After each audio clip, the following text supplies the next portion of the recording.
السلام عليكم ورحمة الله وبركاته. ازيكم يا اغلى مشاهدين في الدنيا؟ عاملين ايه؟ يا رب تكونوا بخير. معكم ماما حوبة، فيديو جديد هنعمل مع بعض الزبادي الفراولة والسادة بطريقة سهلة جدا وبسيطة، من غير جهاز، من غير حاجة معقدة. هنعملها لكم بأسهل طريقة إن شاء الله. نشوف على طول المقادير بتاعتنا معانا عاملة ازاي، ونقول بسم الله الرحمن الرحيم. اللهم صل وسلم وبارك على سيدنا محمد وعلى آله وأصحابه أجمعين. شوفوا يا حبايبي، متماسكة جدا، مفيش فيها ولا نقطة مية، وإن شاء الله هتعجبكم الطريقة دي بأسهل طريقة. معايا هنا 2 كيلو لبن. طبعا أنا عاملة كمية علشان هعمل فراولة وسادة. براحتك، عايزة تعملي كيلو هقولك على الكيلو.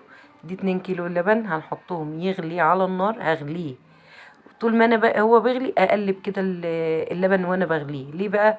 علشان دسمه يتوزع في اللبن كله ويبقى معايا كريمي كده وناعم. تمام. هنغلي اللبن بتاعنا وهنسيبه يبرد لدمع العين لغاية ايدي ما تستحمله.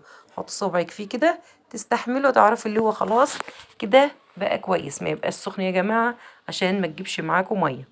في طبقة وش كده عملها القشطة بتاعته، هاخدها بقى معايا في الكبة، وهجيب علبتين زبادي بلدي، مش اللي هي المعلبة التانية.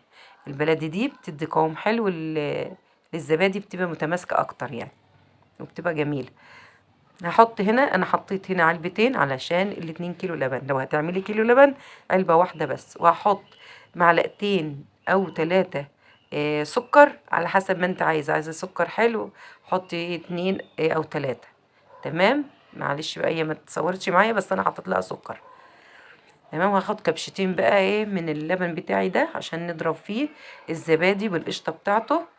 نضربها حلو قوي لغايه ما يبقى معايا كريمي، علشان ما يبقيش فيه تكتلات ولا اي قطعه كده مخرزه. طريقه حلوه قوي وسهله، وان شاء الله تعجبكم. حطوا لايك بقى للفيديو ده وشيروه لحبايبكم عشان يعملوا الطريقه دي باسهل حاجه. انا بصراحه ما كنتش هعملها، بس في واحده حبيبتي قالت لي انا عايزه اشوفك وانتي بتعملي الزبادي. عملتها لها علشان تعرف انا عملتها ازاي. تمام. عملنا الخليط في الكبه او في الخلاط زي ما انت عايزه، وبعدين هحطه على اللبن كله وهقلب لغاية ما تداخل مع بعضه كده، ولسه برضو دافي دمع العين.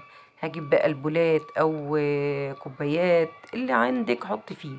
انا عندي الجهاز الزبادي، بس هعملها لكم النهارده من غير جهاز زبادي. تمام كده. انا اخدت نص الكمية بتاعتي. انا صفيته علشان برضو في حتة قطع قشطة كده ما تجيش معانا في قلب كوبايات. ومعايا كوبايات هصب فيها اللبن بتاعي زي ما انتم شايفين كده. دي البيضة حلو قوي يا جماعة في البيت، وانضف واحلى من بره بكتير، وبتعمل كمية حلوة. الكيلو بيعمل من 6 كوبايات ل5 كوبايات كبار، يعني اللي انت عايزاه. هجيب بقى القارب بتاعي واحطهم فيه.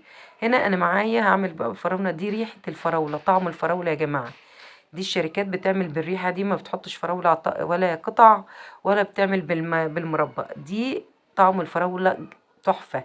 وهحط لون احمر، سنة لون احمر بس، مش عايزاه اللون يبقى البامبا الفاتح الرفيع قوي. ده لونها هيبقى لونها زي اللي احنا بنشتريها بالظبط.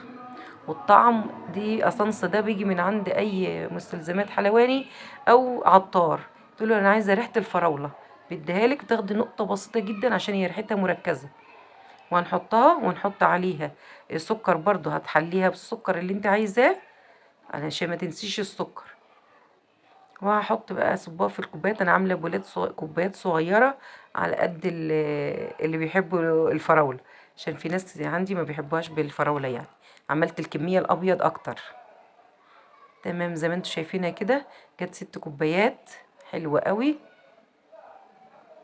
ما شاء الله. طعم وريحة ولا احلى من كده، ولا هتسرد معاكي مية ولا هتنزل مية. من كوباية لاخر كوباية مفيش فيها نقطة مية. بجد حلوة قوي الطريقة دي، سهلة. هنحط بقى في الباقي القارب بتاعي الكمية اللي انا عملتها كلها. دول 2 كيلو لبن يا جماعة. بسم الله ما شاء الله، كمية حلوة. هجيب بقى شوية مية سخنة مش بتغلي. لو بتغلي الزبادي هتعمل مية. دي مية سخنة بس. هحطها لغاية تلت الكوباية من تحت كده. دي اسهل طريقة بقى واسرع طريقة، ما فيش فيها اسهل من كده. هجيب فوطة اغطيها عشان اكتم الحرارة بتاعتها، وانا مشغلة الفرن 5 دقايق وطفيته. هحطها في فرن البوتاجاز بقى لغاية ما تتماسك معايا من 5 ساعات ل4 ساعات براحتها.